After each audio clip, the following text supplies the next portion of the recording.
شروع اللہ کے نام سے جو بڑا مہربان اور نہایت ہی رحم کرنے والا ہے، اور پوری کائنات میں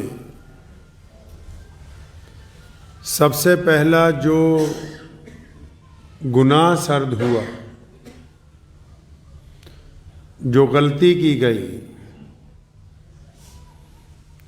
اور وہ اللہ تبارک و تعالیٰ کو اتنی ناپسند ہے کہ انسان اس کو اپنے وہم و خیال میں بھی نہیں لا سکتا کہ اتنی ناپسند ہوگی۔ بعض لوگ سوچتے ہیں کہ شاید زنا ہی سب سے بڑا گناہ ہے، چوری سب سے بڑا گناہ ہے، بدکاری سب سے بڑا گناہ ہے، شراب نوشی، یہ گناہ اپنی جگہ بڑے ہیں اور ان سے بچنا نہایت ضروری۔ لیکن ان کے علاوہ ایک اور گناہ ایسا ہے جو ہوا بھی سب سے پہلے اور اللہ کو ناپسند بھی بہت زیادہ ہے، کہ بالکل اللہ اس کو پسند نہیں کرتے، ناراضگی بھی اس کے اوپر اللہ کی بہت ہے، کرنے والے کا انجام بھی بہت برا ہوتا ہے۔ وہ گناہ جو اللہ کو ناپسند ہے اور جس پہ اللہ تبارک و تعالیٰ کی پکڑ بھی آتی ہے، اللہ ناراض بھی ہوتے ہیں۔ نبی علیہ الصلاۃ والسلام نے بھی اس گناہ سے بچنے کی تلقین فرمائی، قرآن پاک میں بھی اس کا ذکر ہے۔ اس گناہ کو عام زبان میں، عام معاشرے میں، عام بول چال میں ہم لوگ گھمنڈ کا نام دیتے ہیں، تکبر کا نام دیتے ہیں۔ تکبر ایک ایسی بیماری ہے، جب سیدنا آدم علیہ الصلاۃ والسلام کو اللہ تبارک و تعالیٰ نے بنایا تو یہ واقعے کا ذکر قرآن پاک میں ہے۔ جب آدم علیہ الصلاۃ والسلام نے اللہ تعالیٰ نے بنایا آدم علیہ السلام کو، تو ابلیس جو تھا، اب یہ ابلیس نام ہمیں اس لیے برا لگ رہا ہے کیونکہ اس کے ساتھ گناہوں کی داستان جڑی ہوئی ہے۔ اگر یہ نیک ہوتا تو ہم اسی کو اچھا سمجھنے لگتے۔ تو ابلیس نے نعوذ باللہ تکبر کیا، اپنے گھمنڈ کا اظہار کیا کہ اللہ میں تو اس سے اعلیٰ ہوں۔ اچھا بھائی تو اعلیٰ کیسے ہے؟ قرآن پاک نے اس کا ذکر کیا، تو اعلیٰ کیسے؟ کہیں اللہ مجھے تو آگ سے پیدا کیا گیا ہے اور یہ مٹی سے بنایا گیا ہے، تو میں تو اس سے اعلیٰ ہوں۔ تو اللہ تبارک و تعالیٰ اس بات سے ناراض ہو گئے کہ خالق میں ہوں، مالک میں ہوں، بنانے والا میں ہوں، زندگی دینے والا میں ہوں، یہ تم نے اپنے پاس سے کیسے طے کر لیا کہ آگ سے پیدا ہوئی مخلوق زیادہ عزت دار ہے یا مٹی سے پیدا ہوئی مخلوق زیادہ عزت دار ہے؟ اس کا فیصلہ کرنے والے تم کون ہوتے ہو؟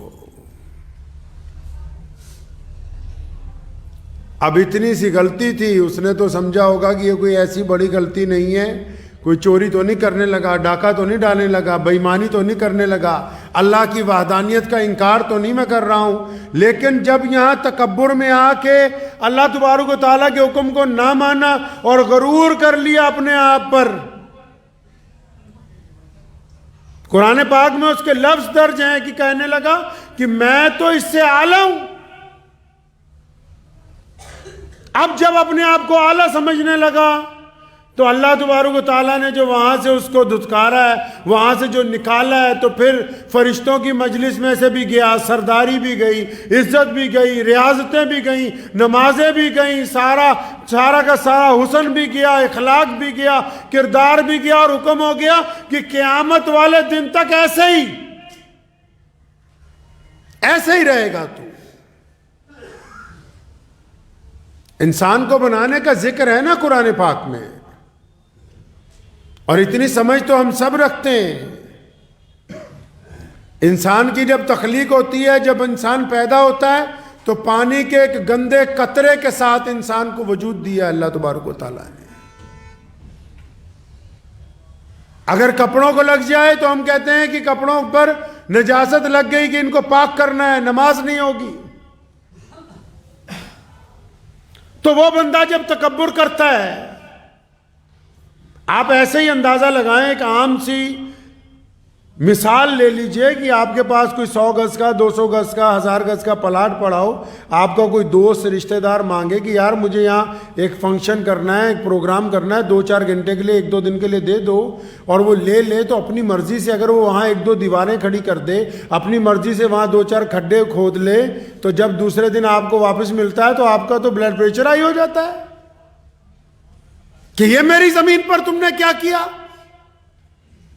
اس لیے تو نہیں دی تھی کہ تم اپنی مرضی سے یہاں کھدائی کرتے رہتے، اپنی مرضی سے دیواریں کر لیتے، اپنی مرضی سے فلاں چیز توڑ دیتے، فلاں بنا دیتے۔ آپ تو ناراض ہونے لگتے ہو۔ آپ تو کسی کو چھوٹی سی چیز ادھار دے دو، کوئی گاڑی اپنی ادھار کے لیے دے دو، کوئی سامان دے دو، وہ خراب کر کے لے آئے تو ناراض، یار میں نے تو تمہیں صحیح سلامت دی تھی، تم اس کو کیا کر کے لے آئے؟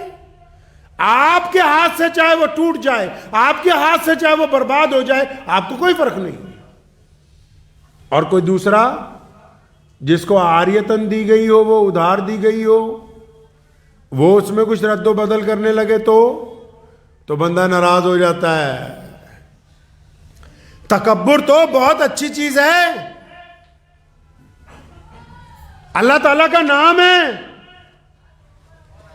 اعلیٰ صفات میں ہے، پتہ ہے آپ کو؟ اعلیٰ صفات میں سے ہے اللہ تعالیٰ کی، ذکر ہے اس کا باقاعدہ اللہ تبارک و تعالیٰ کے ناموں میں۔ اللہ کو نام پسند ہے، تسبیح کرنے لگو چاہے، اس کا بھی نعم البدل ملے گا، لیکن وہ نام کس کے لیے ہے جی؟ وہ تکبر اللہ کو کس کے لیے پسند ہے؟ غرور اللہ کو کس کے لیے پسند ہے؟ یہ جو لفظ اللہ نے بنایا متکبر، یہ کس کے لیے کہا؟ یہ جو اللہ تبارک و اللہ کو غرور پسند ہے، تکبر پسند ہے، یہ اللہ کو اپنی ذات کے لیے، جس کو ایشور سمجھتے ہو، جس کو ایشور کہتے ہو، جو خدا ہے، جو رب العالمین ہے۔ اب جو نام اللہ نے اپنے لیے پسند کیا ہو، وہ کوئی بندہ اس کو اپنے لیے استعمال کرتا ہو، تو آپ کا کیا اندازہ ہے کہ پھر اس کی طرف رحمت آنی چاہیے یا عذاب آنا چاہیے؟ کس بات کا تکبر ہے انسان کو بھائی؟ ذرا سا بلڈ پریشر ہائی ہو جاتا ہے تو اس کو لگتا ہے کہ شاید موت نہ آ جائے، نس نہ پھٹ جائے، ڈاکٹر کے پاس بھاگتا پھرتا ہے۔ ذرا سا پخانہ رک جائے تب بھی ٹینشن ہو جاتی ہے، پتہ نہیں کیا ہو گیا۔ آنکھوں کے آگے اندھیرا چھا جائے تب بھی گھبرا جاتا ہے۔ تکبر کس بات کا ہے؟ بہت زیادہ دولت ہے، اس بات کا تکبر ہے۔ کل تک جن کے پاس بہت زیادہ دولت تھی، آج وہ سڑکوں پر بیٹھے ہوئے بھیک مانگ رہے ہیں۔ کل تک جن کے پاس بہت زیادہ دولت تھی، آج ان کے محلوں کے کھنڈرات کھڑے ہیں، کوئی وہاں پر ایک وقت میں صفائی کرنے والا نہیں ہے۔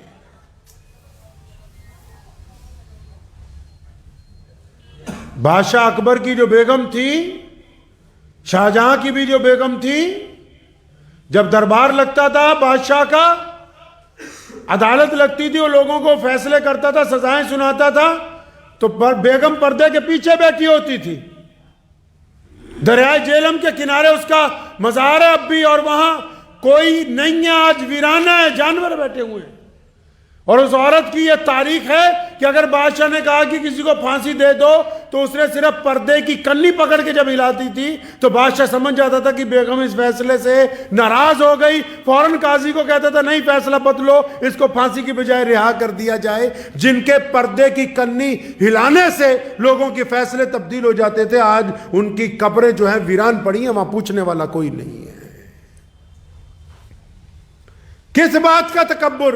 کچھ لوگوں کو تکبر ہے کہ ہمارے پاس دولت بہت ہے، کچھ لوگوں کو تکبر ہے کہ ہمارے پاس حکومت ہے، کچھ لوگوں کو تکبر ہے کہ ہم بہت بڑے افسر بن گئے، کچھ لوگوں کو تکبر ہے کہ ہم بہت اعلیٰ عہدے پر بیٹھے، کچھ لوگوں کو تکبر ہے کہ ہم جیسا عالم کوئی نہیں، کچھ کو تکبر ہے کہ ہماری طرح شاید بولتا کوئی نہیں، کچھ لوگوں کو تکبر ہے کہ ہماری طرح حسین کوئی نہیں، کچھ کو تکبر ہے کہ ہماری طرح کوئی پڑھا نہیں سکتا، کئیوں کو تکبر ہے کہ ہماری طرح کسی کے پاس علم کی دولت موجود نہیں. کئیوں کا تکبر ہے کہ ہمارے جیسا کوئی مستری نہیں ہے. قبرستان بھرے پڑے ہیں ایسے تکبر کرنے والوں کے ساتھ جو کل تک یہ کہتے تھے کہ ہمارے علاوہ یہ کام کوئی دوسرا کر ہی نہیں سکتا ہے. قبرستان بھرے پڑے ہیں. او جی میرے علاوہ فلاں کا کام نہیں چلے گا. جی اگر میں نہیں ہوں گا تو فلاں چیز نہیں چل سکتی. صاحب نسبت بزرگ کو پوچھا کسی نے کہ حضرت میں جا رہا ہوں, آپ کے پاس اتنے سال رہا ہوں, مجھے کچھ نصیحت کر دیجئے. بڑی خوبصورت بات کہی. کہنے لگا میرے بیٹے میرے بچے 2 کام نہیں کرنا. کہا حضرت کون سے 2 کام نہ کروں؟ فرمایا ایک اللہ بننے کی کوشش نہ کرنا, دوسرا رسول اللہ بننے کی کوشش نہ کرنا. شاگرد گھبرایا, حضرت کا ہاتھ پکڑا, فرمایا آپ کیسی باتیں کرتے ہیں؟ اللہ کون بن سکتا ہے؟ اور نعوذ باللہ یہ گستاخی کون کر سکتا ہے کہ نعوذ باللہ اپنے آپ کو رسول اللہ کہے؟ فرمایا میرے بچے میرا کہنے کا مطلب یہ ہے کہ جو چاہو وہ ہو جائے. زندگی میں جو چاہو وہ ہو جائے, جو چاہو وہ سامنے والا مان لے, جیسے چاہو ویسے رہو, جو چاہو وہ ہونا چاہیے. یہ صفت اگر ہے تو صرف اللہ کی ہے, اللہ کے علاوہ کسی کی نہیں ہے. اس لیے خدا بننے کی کوشش کئی اڑ جاتے ہیں نا کہ نہیں, رشتہ داری میں بھی اڑ جاتے ہیں. ہم نے کہا یہاں رشتہ نہیں ہوگا تو نہیں ہوگا, فلاں کام تجھے نہیں کرنے دیں گے تو نہیں کرنے دیں گے. اڑ جاتے ہیں, اپنے آپ کو قول فیصل کا درجہ دیتے کہ نہیں ہم تو اڑ گئے ہیں. اب اڑتے کیوں ہیں؟ ان کو پتا ہے کہ سامنے والے کی مجبوری ہے کہ شاید یہ اگر داماد کو لے کے ساتھ نہیں چلیں گے, اگر یہ اپنے فلاں رشتہ دار کو نہیں لے کے چلیں گے تو اس کا تو کام ہی نہیں بننے کا. اڑ گیا یہ. اور فرمایا بچے سن, جو کہہ دیا وہی سچ ہے, جو کہہ دیا وہ پتھر پر لکیر ہے, جو کہہ دیا وہ اللہ کو منظور ہے, جو کہہ دیا وہ دستور ہے, جو کہہ دیا وہ قانون بن گیا ہے, جو کہہ دیا وہ قیامت تک بدلا نہیں جا سکتا. اگر یہ صفت اللہ نے کسی کو عطا کی ہے تو وہ صرف ہمارے اور آپ کے نبی حضرت محمد الرسول اللہ کو عطا کی ہے. اور اگر تم کچھ کہہ دو غلط ہو تو معافی مانگ کے سیدھے راستے پر آ جاؤ, اپنی کہی ہوئی بات پر اڑ مت جانا. جو کہا سچ کہا اور جو کہا قانون بن گیا. یہ صفت کس کی ہے؟ صرف رسول اللہ صلی اللہ علیہ وسلم کی. اور کسی کو یہ درجہ حاصل نہیں, اور کسی کو یہ اختیار حاصل نہیں ہے. بڑے سے بڑے محدث سے غلطی ہو سکتی ہے, بڑے سے بڑے انجینئر سے غلطی ہو سکتی ہے, بڑے سے بڑے وزیر سے غلطی ہو سکتی ہے. جو بندہ اپنی غلطی کو مان لے, انسان ہی وہی ہے. اچھے اچھے تکبر کرنے والے لوگ جو اس وہم میں رہے ساری زندگی کہ میں فلاں سے اعلیٰ ہوں, میں فلاں سے بھی اعلیٰ ہوں, میں فلاں سے بھی اعلیٰ ہوں. ارے تمہارے جنازے کو لوگ اٹھا کے اپنی مرضی سے دائیں بائیں کریں گے, تمہیں اپنی مرضی سے جس جگہ مرضی لے جا کے دفنا دیں گے. تم کسی سے اعلیٰ نہیں ہو. دنیا میں اگر کوئی ذات سب سے اعلیٰ ہے تو صرف اللہ اور اس کے رسول صلی اللہ علیہ وسلم کی ذات گرامی ہے. تکبر نے بیڑا غرق کر دیا ہے, غرور نے ہمیں علیحدہ کر دیا. غرور کرنے والا بندہ ٹوٹ جاتا ہے دوسروں کے ساتھ. غرور کرنے والا گھر میں الگ تھلگ ہے, معاشرے میں الگ تھلگ ہے, سماج میں الگ تھلگ ہے, اور لوگوں کی نگاہ میں بھی برا, اللہ کی نگاہ میں بھی برا. اور کس بات پر غرور کر رہے ہیں جی؟ بلے شاہ نے بڑا سونا شعر کیا فرماتے ہیں. وہ فرمایا دشمن مرے تھے خوشی نہ کریے سجنا بھی مر جانا. کئی لوگ خوش ہوتے ہیں نا کہ میرا دشمن مر گیا, فلاں مر گیا. فرمایا کس بات پر خوش ہوتا ہے؟ کیا تیرے گھر میں موت نہیں آنی؟ اس بات پر خوش ہوا جا سکتا ہے جو حادثہ ہمارے ساتھ نہیں ہو سکتا. جو حادثہ ہمارے ساتھ بھی ہو سکتا ہے اس بات پر کیا خوش ہو سکتے ہیں آپ؟ تکبر جو ہے لا علاج بیماری ہے. لوگ سلام کرنے لگتے ہیں, ہم سمجھتے ہیں کہ پتہ نہیں ہمیں سلام کر رہے ہیں. اللہ تعالیٰ نے قرآن پاک میں نہیں کہا الحمدللہ رب العالمین؟ یہ جو قرآن پاک کی آیت ہے یہ کیا فرمایا؟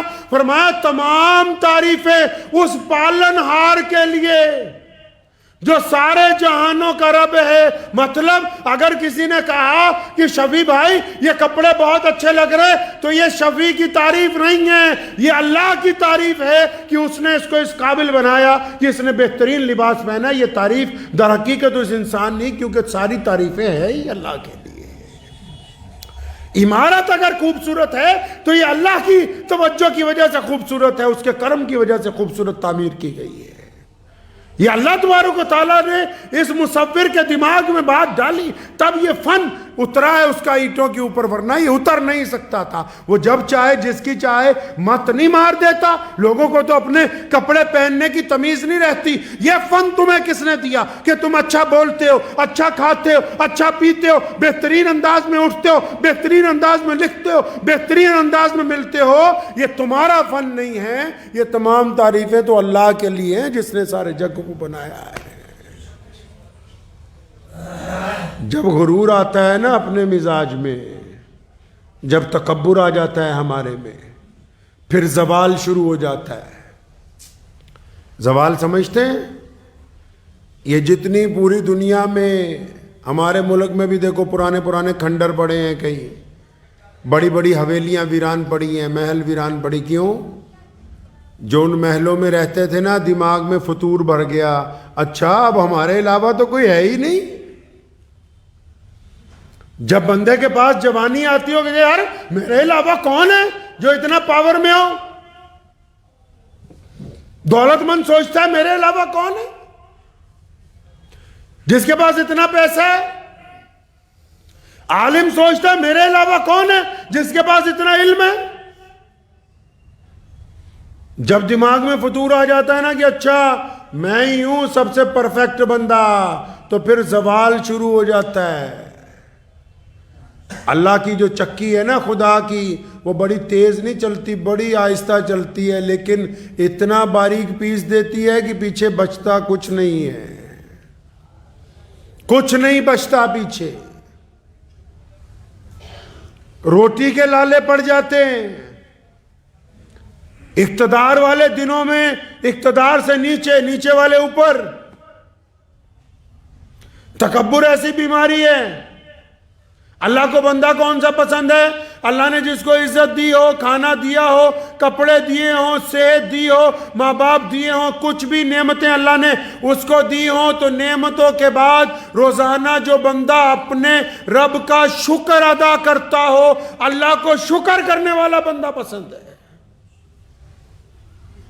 ناشکری والا بندہ، تکبر کرنے والا بندہ، غرور کرنے والا بندہ، بڑا غرور ہے جی، کس بات کا غرور ہے؟ کئی لوگ کہتے ہیں جی ہمارا خاندان بہت بڑا ہے۔ کون سا خاندان بھائی؟ کس خاندان کی بات کرتے ہو؟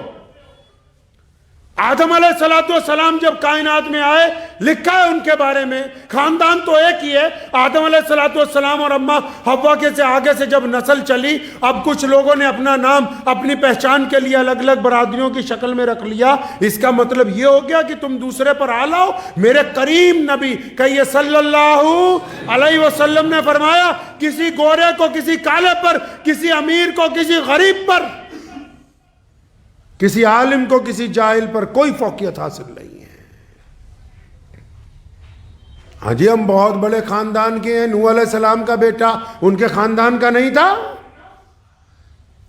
قرآن پاک نے کہا تبت یدا ابی لہب وتب، اللہ فرماتے ہیں کہ ابو لہب کے دونوں ہاتھ ٹوٹ جائیں۔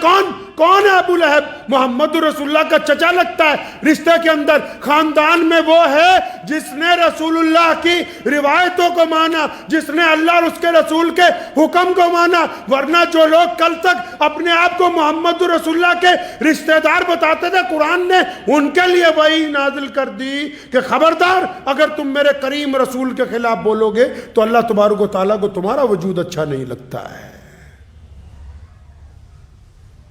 ایسے گردن اکڑی ہوئی ہے کہ جی ہمارا تو خاندان ہی بہت بڑا ہے۔ اچھا بھائی کتنا بڑا خاندان ہے؟ پتہ لگے خاندانی ہوتا کون ہے؟ کیا کسی غریب کے ساتھ ہنس کے ملتے ہو؟ کیا کسی سڑک پر گرے ہوئے کو اٹھا کے اپنی گود میں بٹھا کے لے کے جاتے ہو؟ کیا کسی مسکین کے گھر میں جا کے چھپ کے راشن ڈال کر آتے ہو؟ کیا کسی روتے ہوئے کو ہنساتے ہو؟ پتہ تو لگے کہ اعلیٰ خاندان کی صفات کیا ہوتی ہیں۔ جو عقل کے ساتھ لوگوں کو گالیاں دیتے ہوں، جو لوگوں کی بے عزتیاں کرتے ہوں، وہ کسی خاندان کے کوئی فرد کی حیثیت نہیں رکھتے۔ خاندانی وہ ہے جو محمد رسول اللہ کی سنت پر عمل کرتا ہو،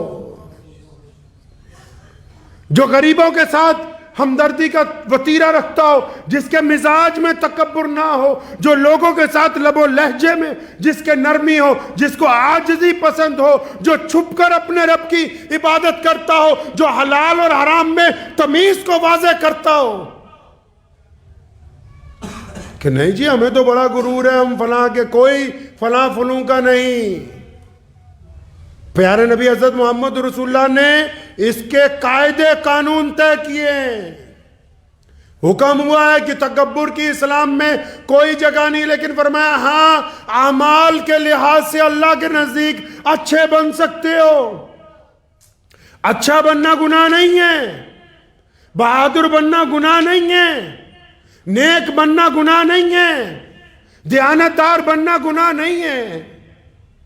فرمایا اللہ کے نزدیک اپنے اعمال کے ذریعے اچھے بن سکتے ہو۔ اعمال کون سے ہیں کہ کچھ نمازیں چھپ کے بھی پڑھتے ہو رات کے اندھیرے میں؟ اعمال کون سے ہیں کہ کسی کو چھپ کر صدقہ بھی کرتے ہو؟ اعمال کون سے ہیں کہ یارو دوستوں کی پیٹھ پیچھے برائی نہ کرتے ہو؟ اعمال کون سے ہیں کہ پڑوسی کے ساتھ ہمدردی کا اظہار کرتے ہو؟ اعمال کون سے ہیں کہ اپنے ماں باپ کی عزت اور احترام کرتے ہو؟ اعمال کون سے ہیں کہ اپنے عزیز و اقارب کے ساتھ بدگمانیاں نہ کرتے ہو؟ اور اگر تمہارے اعمال میں اخلاق کی یہ صفتیں موجود نہیں ہیں تو پھر آپ کو یہ غلط فہمی ہے کہ آپ بڑے تکبر کرنے والے خاندانی ہیں۔ آپ دور دور تک کہیں سے کسی خاندان سے تعلق نہیں رکھتے ہیں۔ آپ مزاج میں سے تکبر کو دور کیجئے۔ یاد رکھیے یہ صفت جو ہے اللہ کی ہے۔ کس کی صفت ہے جی؟ یہ اللہ کی صفت ہے۔ یہ تکبر بری چیز نہیں، لیکن یہ صرف اللہ کے لیے۔ اللہ کو یہ بات پسند نہیں ہے کہ اللہ کی زمین پر کوئی اکڑ کر چلے۔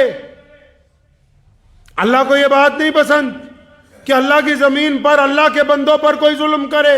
اللہ کو یہ بات نہیں پسند کہ رب کی زمین ہو، رب کے بندے ہوں اور رب کے بندوں کے اوپر کوئی رب کا ہی بندہ ظلم کرے، زیادتی کرے، گنڈا گردی کرے۔ اس بات کو ذہن نشین کر لیجئے کہ غرور خدا کو پسند نہیں ہے، اور غرور تو اس بات پر کیا جا سکتا ہے نا جو ہمیشہ رہنے والی ہو۔ بھائی کوئی ایک چیز بتاؤ دیکھ کے اپنے آس پاس دھیان سے، جس کے بارے میں آپ کا دل یہ کہتا ہو کہ یار یہ ہمیشہ رہے۔ ہے کچھ ایسا دنیا میں؟ اور اللہ تعالیٰ نے یہ دنیا جب بنائی ہے نا، جو ٹیکنالوجی اللہ تعالیٰ نے بنائی، خدا نے بنائی، اس کا مقابلہ نہیں ہے۔ دیکھو کیا بہترین ٹیکنالوجی بنائی۔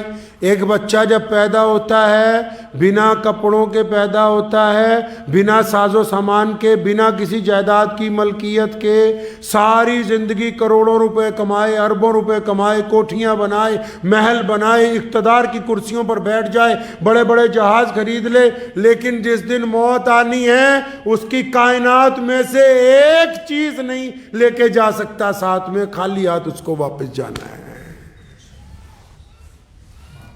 اس کی ملکیت میں سے ایک چیز نہیں لے جا سکتا، سب یہیں پہ واپس۔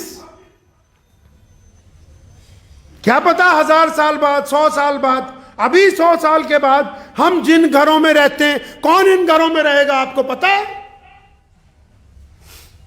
جس دولت پر، جس عہدے پر ہم ناز کرتے ہیں 100 سال بعد یہاں کہاں کون ہوگا پتا ہے؟ تو اس لیے اپنے ساتھ کیا جانا ہے؟ معاملہ کس کے ساتھ ہے؟ اپنے رب کے ساتھ۔ کچھ لوگوں کو غلط فہمی ہے کہ مرنے کے بعد زندہ نہیں ہوں گے، تو قرآن پاک نے اس کا مدلل جواب دیا کہ یہ کائنات بنائی کس نے؟ یہ سارا نظام چل کیسے رہا ہے؟ اللہ کو غرور والے پسند نہیں ہیں۔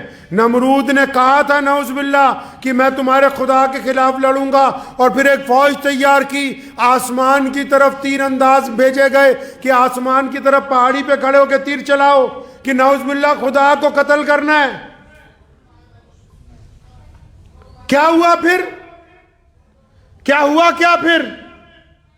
اللہ تبارک و تعالیٰ نے ایک مچھر کو حکم دیا کہ چلو جا کے نمرود کی طبیعت ٹھیک کرو۔ مچھر آیا، نمرود کے ناک میں گھسا، دماغ میں چلا گیا، اپنے سر پر منہ پر تھپڑ مارتا تھا کہ یہ مچھر مر جائے کسی طرح جو اندر گھس گیا ہے۔ پڑھیے تاریخ کا وہ بادشاہ جو کہتا تھا مجھ سے زیادہ کوئی دولت مند نہیں ہے، جو کہتا تھا مجھے کبھی موت نہیں آ سکتی، جو کہتا تھا میرے پاس سب سے زیادہ اقتدار ہے، جو یہ دعویٰ کرتا تھا کہ نعوذ باللہ میں خدا کو مار دوں گا۔ ایک مچھر جب ناک میں سے دماغ میں گھس گیا، وہ مچھر باہر نہیں آیا، اور اس وقت تک باہر نہیں آیا جب تک نمرود کی پاگل ہو کے موت نہیں ہو گئی۔ اللہ نے دکھایا کہ جو لوگ غرور کرتے ہیں ان کے لیے تو خدا کا بنایا ہوا ایک مچھر ہی بہت ہے۔ تو یہ بیماری نہیں پالنی ہے انشاءاللہ، ٹھیک ہے انشاءاللہ۔ اپنے کو ہمیشہ نماز پڑھتے ہوئے، اور سب سے بڑا متکبر کون ہے؟ سنو، یہ بھی سنو، سب سے بڑا متکبر کون ہے؟ سب سے بڑا نالائق کون ہے؟ سب سے بڑا بیوقوف کون ہے؟ دولت مند نہیں، حسن والا نہیں، اقتدار پہ بیٹھا ہوا نہیں، کوئی بڑا افسر بھی نہیں، کوئی وزیر بھی نہیں۔ سب سے بڑا متکبر وہ نمازی ہے، وہ دیندار آدمی ہے جو نماز تو پڑھتا ہے، قرآن تو پڑھتا ہے، اللہ اور اس کے رسول کی باتیں تو کرتا ہے، لیکن اس کو اس بات کا وہم ہے کہ میں ان سب سے اچھا ہوں، میرے سے اچھی نماز کسی کی نہیں، میرے سے اچھا قرآن کوئی نہیں پڑھتا۔ یہ سب سے بدبخت متکبر ہے۔ اللہ کی پکڑ سب سے پہلے اس پر آئے گی کہ تو کون ہوتا ہے دعویٰ کرنے والا؟ پتہ نہیں ان نمازیوں میں سے کس نمازی کی وجہ سے تیری نماز قبول ہوتی ہے۔ تکبر نہیں کرنا ہے، غرور کلا۔ وہ کہتے ہیں نا، غرور کرنے والا اگر امیر ہو تو ایک گناہ، اور اگر فقیر تکبر کرے تو 2 گناہ۔ امیر تو اس لیے تکبر کر رہا ہے اللہ نے اس کو بہت کچھ دیا، اس کا دماغ خراب ہو گیا۔ فقیر جب تکبر کرتا، کچھ نہ ہونے کے باوجود لوگوں کو دھتکارتا ہے، بدتمیزی کرتا ہے، کوئی کچھ دینے لگتا ہے اس کے سامنے بری بات کہتا ہے، اس کے پیسے پھینک کے مارتا ہے، اللہ کو اس پہ ڈبل ناراضگی ہے کہ ایک تو پہلے سے تو پریشان ہے، اور جب تیرے مدد کے لیے کوئی بندہ آیا تو اس کی بے عزتی کر کے اپنے آپ کو مغرور ثابت کرنا چاہتا ہے۔ تو جو بندہ دیندار ہو اس کو تو زیادہ عاجزی والا ہونا چاہیے۔ ہمارے ہاں تو مسجدوں میں ماشاءاللہ جڑے پرانے بوڑھے ہیں نا، کئی، سب کو نہیں کہتا ہوں، کوئی نواں جوان منڈا نماز پڑھنا آ جائے، اچھا بھائی تو کدھر سے آ گیا آج؟ یہ دوسرے کی بے عزتی کرنا تکبر نہیں؟ بھری مجلس میں کسی کو ذلیل کرنا تکبر نہیں؟ خدا کے گھر میں خدا کے بندے اپنے رب کے منانے کے لیے جس طرح مرضی آئے، تو نوکر ہے گھر کا، نوکروں کو کیا اختیار کہ وہ مالک کے دوستوں کے ساتھ بدتمیزی کرتے پھرے؟ کس نوکر کو یہ اختیار ہے بتاؤ؟ جو مسجدوں کے ذمہ دار ہوتے ہیں وہ مسجد کے نوکر ہوتے ہیں۔ کوئی نوکر ایسا ہے دنیا میں کسی شو روم کے اندر، کسی کمپنی میں، کسی سرکار میں کہ اس نوکر کے سامنے اس کے مالک کے دوست آئیں تو ان سے بدتمیزی کر دے؟ ہے کوئی ایسا نوکر؟ یہ کیسے نوکر ہیں کہ مالک کے دوست اپنے رب سے بات کرنے آتے ہیں تو یہ نوکر ہی ان سے پنگا لے کے بیٹھ جاتے ہیں کہ تم ہماری مرضی سے بیٹھو گے، ہماری مرضی سے پنکھا چلے گا، ہماری مرضی سے استنجا خانہ کھلے گا۔ ان نوکروں کو یہ تمیز آ جانی چاہیے کہ اگر اپنی نوکری ایمانداری سے کرو گے تو انعام پاؤ گے، اور اگر ایمانداری سے نہیں کرو گے تو مالک کے دوست تو 2 منٹ کے لیے ناراض ہوتے ہیں، اگر مالک ناراض ہو گیا پھر بچانے والا کوئی نہیں ہے، پھر بچانے والا کوئی نہیں ہے۔ آسان نہیں ہے، اللہ کے گھر کی مجاوری کرنا آسان نہیں ہے۔ مجاوروں کا تکبر بھی اللہ تعالیٰ کو پسند نہیں، دینداروں کا تکبر بھی اللہ کو پسند نہیں۔ اسی لیے تو ان کو ریاکار کہا گیا گئی کہ بھئی ریاکاریاں کرتا ہے. اجی صبح تہجد میں اٹھا تھا, لوٹا نہیں ملا, تجھے کس بدبخت نے پوچھا کہ تو بتا تہجد میں اٹھا تھا یا نہیں اٹھا تھا بھائی. پھر تو آج کل لائف کی سہولت آ گئی ہے. اگر زیادہ تکبر کی بیماری ہے اور تہجد دکھانی لوگوں کو, صبح رات کو 2-2:30 بجے ہی لائیو ہو جا کرو کہ بھائی میں وضو کرنے لگا ہوں, تہجد کی نماز پڑھوں گا. یہ اعمال انسان کے اچھی چیزوں کو, یہ چیزیں انسان کے اعمال کو برباد کر دیتی, تباہ کر دیتی, ختم کر دیتی ہیں بالکل. عاجزی والے بندے بننا. ایک بادشاہ جا رہا تھا, ہارون رشید خلیفہ, اور وہ گزرا ایک باغ کے پاس سے, بچے کھیل رہے تھے, اور پھر ایک بچے نے جو آم کے درخت پر پتھر مار رہا تھا, اس نے ایک بڑھیا سا روڑا دیکھا. بچے شرارتی ہوتے, اس نے ٹکا کے مارا, بادشاہ کے آکے چھاتی پر لگا روڑا. تو ساتھ میں سپاہی بھی تھے, ملازمین بھی تھے, وزیر بھی تھے. بادشاہ کے جب روڑا لگا تو اس کو پکڑنے لگے, تو بادشاہ نے اپنے گھوڑے کے تھیلے میں ہاتھ ڈالا, اشرفیوں کی ایک تھیلی نکالی اور پوری طاقت سے اس بچے کی طرف پھینک کے ماری. سپاہیوں کو روک لیا. وزیر اعظم نے پوچھا کہ جناب علی, یہ بچے نے آپ کو پتھر مارا ہے, آپ اس کو اشرفیوں کی تھیلی پھینک رہے ہیں انعام کے طور پر. اور فرمایا یہ بات سنو یار, یہ بچے اگر آم کے درخت پر, اگر کھجور کے پیڑ پر, کسی پھلدار درخت پر پتھر مارتے, اوپر سے کیا آتا؟ بادشاہ حضور پھل آتا. فرمایا پھر جس کو جو چیز جس کے پاس ہوتی ہے وہ وہی دیتا ہے. میں بادشاہ ہوں, انہوں نے جب میرے پتھر مارا ہے تو میں ان کو اشرفیاں ہی دے سکتا ہوں, میں پتھر کے مقابلے میں پتھر نہیں ماروں گا.